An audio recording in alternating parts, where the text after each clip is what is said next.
Hello everybody, welcome back to my channel. I hope you're all doing well. I'm not quite sure what order these videos are all going to go up in, so I just want to preface this with apologies for the way I look. However, we do have a heat wave sweeping across the southeast of England. The last time I checked the weather, it was 27 degrees, and let me see what the weather's like at the minute. Yeah, it's still 27 degrees and it's nearly 8 o'clock in the evening, and I have COVID as well, so kind of battling the heat. Look like this because it's too hot, and I also have COVID, so which isn't great. So I just want to kind of preface this video with that before I go on, because my brain is a little bit like mush, really, to be honest. Now, I did do a video which you will have seen before this, which was kind of about how I was getting on with my video that I did. I did two videos at the beginning of the year: top books I wanted to read in 2022 that were standalones, and then how the series, I did a separate one for the series that I wanted to make progress with, the ones that I'd already started I wanted to try and finish or make progress with, and the series that I hadn't started yet that I wanted to start. So you'll have seen that video already, see how I got on and how I'm getting on. So obviously those books and those series that I haven't got to yet are a priority, but I do also have a small stack of books here that are priority reads for me for the second half of the year, and I thought I would just talk through them. So first and foremost, this is a book that I have actually already started, Lessons in Chemistry by Bonnie Garmus. I'm currently about 150 pages through this, but I wanted to add this onto the list because I do want to get this read and finished sooner rather than later, hopefully not leaving it too long. This is about a character called Elizabeth Zott. She is set back in the sort of 50s. She is a scientist and she's a chemist, and it's kind of all about her and her life and how she's kind of you know, how she lives in a very sort of like sexist community, and obviously in an era where women in science, full stop, were not really appreciated or accepted, but not just in that, but in other aspects of her life as well. She doesn't necessarily go against the societal norms and kind of conform, and it's been really interesting reading it so far. Like I say, I'm 150 pages through and I'm really looking forward to finishing this off. So I kind of had to give this a you know, a little bit of time and discuss this and mention this because I do want to get this finished as well. So the next book I want to talk about is kind of a series that I have neglected a little bit in the last couple of years. I started the Into the Wilderness series by Sara Donati back this sort of time in 2020, and I read this when I was in lockdown. Originally I was off work back in 2020. I started this series and I've read the first 3 or 4. I've read the first 4, but I have 2 books left.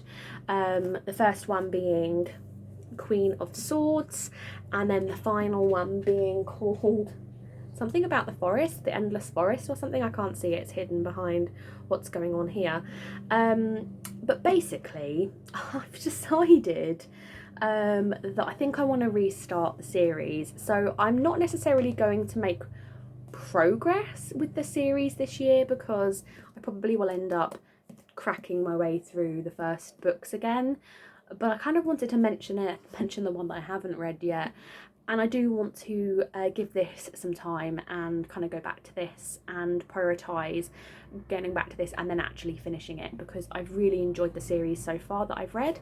They are commitment books, they are big.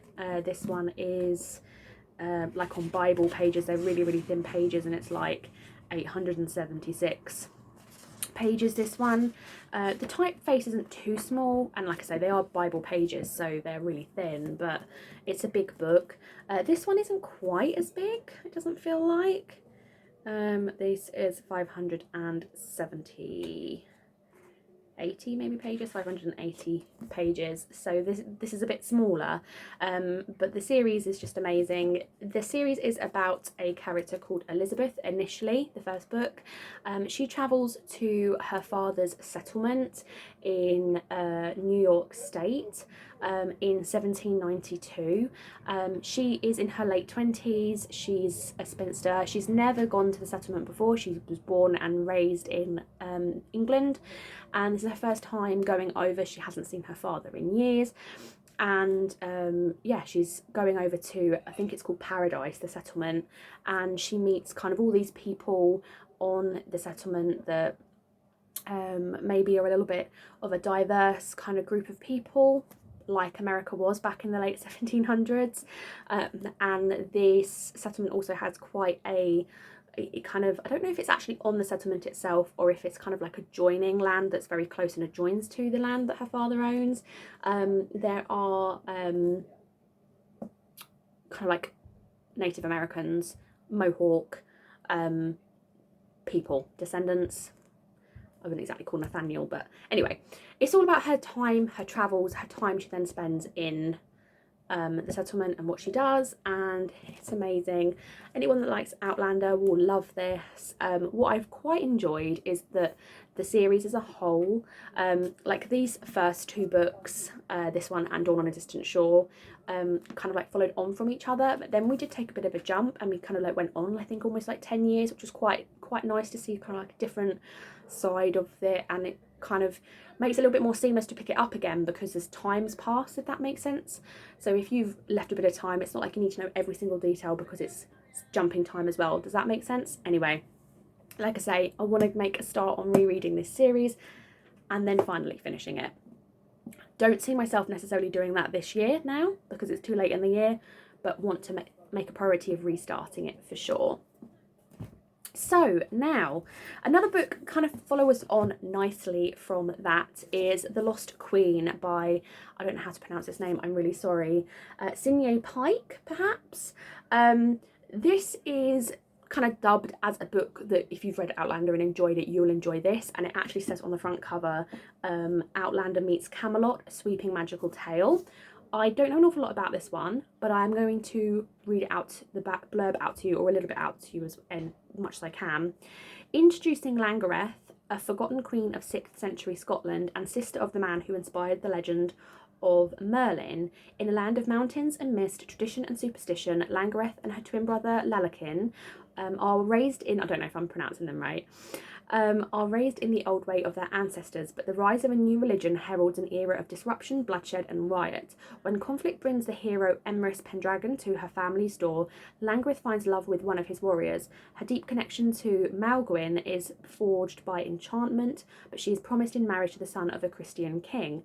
Together with her brother, a warrior and druid known to history as Myrddin, Langareth must fight for the preservation of the old way and the survival of her kingdom, or risk the loss of both forever. Intensely absorbing from the first page to the last, The Lost Queen will take you to a distant time, rescuing a passionate and brave woman from obscurity and reclaiming her place in one of the most enduring legends of all time. And it says this is the first book in the Lost Queen trilogy. I didn't realise this was a trilogy. Anyway, this sounds absolutely amazing. It's giving me Outlander vibes because we've got like a very strong female character, but also we're kind of going back in time, and we're going a lot further back in time than we do in Outlander. But she's not going back in time, but we're going to a time with the story. So I've had this on my shelf for such a long time. It was a book purchase inspired after I finished Outlander, and I was like, I want something else that's kind of got something similar, and this kept coming up on all of those lists alongside Into the Wilderness. So I really do want to put this on my priority TBR for the second half of the year and would love to read this. I might even suggest this in one of my book clubs or something and see if I can kind of like double up with it. The next book is going to be no surprise to anyone that's kind of been listening to anything I've said in the last kind of like few weeks, is The Great Circle by Maggie Shipstead. This was shortlisted for the Women's Prize for Fiction this year, and I have heard amazing things about this book, and I have wanted to read it ever since it came out, and I heard about it, but I just haven't got round to it yet. And I definitely need to change that, and I definitely need to read it, and I'm going to see if I can maybe get this on my reads for July perhaps, if not definitely in August. So this is about a character called Hadley. She's a film star, and she is playing the role of Marion Graves, who was the first woman to attempt. She wants to circumnavigate the globe from pole to pole, and she crash lands in a perilous wilderness of ice. And Hadley, this actress in the kind of current day, is playing her on screen, and I believe she's kind of retelling the story of Marion Graves, and it's kind of been likened a little bit to Evelyn Hugo, understandably, when you've got kind of like these split timelines and someone telling someone else's story. But I just think this sounds amazing, and like I say, it's had such great reviews, and I need this in my life. I need to read it. I'm putting that right on top of my pile, on top of my reading on my TBR cart. The next book is a little bit of a kind of wild card for me, because I've not actually read any Sally Rooney yet, and I don't know if this is really the right book to go into of her work. But this is Beautiful World, Where Are You by Sally Rooney. I picked this up in the supermarket. It was very inexpensive in the grand scheme of things. I decided I wanted to give it a go. I don't know an awful lot about this book, and I think that's the way I want to go with Sally Rooney. And I know that Sally Rooney is quite unconventional because she doesn't use speech marks, which I think is going to be a very Marmite thing for me. I'm either going to like it and just kind of fall into it quite easy, or it's going to probably bug me. So like I say, this was just the one that was accessible to me at the time, and I was like, I really need to pick up a Sally Rooney book. But I do want to read it and see if she is an author for me, if I can get on with her writing style, and if so, I would then obviously like to read more of her work. But also, if not, it's not the end of the world. There's lots more books out there for me. But yeah, I'd like to give her a go and give her a fair go. And then the final book that I'm going to talk about today is Hamlet by Maggie O'Farrell. I have been trying to get all my book clubs to read this, and everyone keeps saying, oh, we've read this already. So I'm just going to have to read it off my own back, which is fine. I like to try and get some of my TBR reads on the radar for the book club, so that I can kind of feel like I'm getting a book off my TBR as well as reading a book for a book club, if that makes sense. But unfortunately, they've already read it and they've said it was a really good book, so obviously this one's a winner.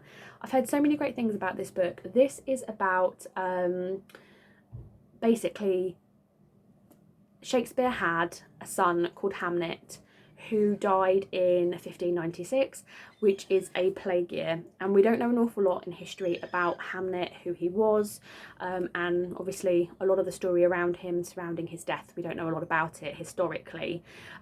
So this is kind of like a reimagining in a funny sort of way, but also a fictionalisation of him as a character, who he might have been, and then kind of about his death.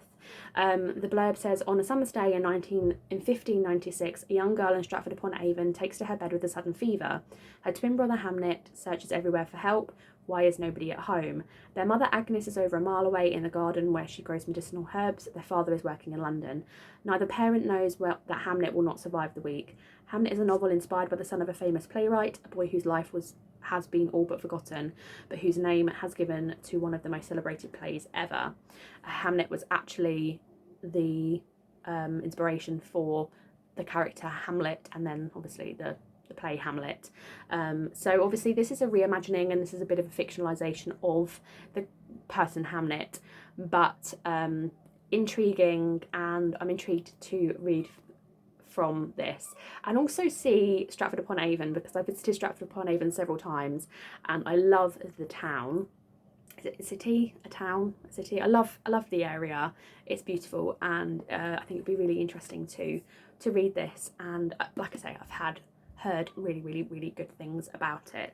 So some different books there, some different reads, but like I say, as well as the books that I haven't got to yet that were on my kind of like top books to read in 2022 videos that I did at the beginning of the year, these are the close contenders. These are the rest of the books that I'm going to be aiming to read in the second half of the year.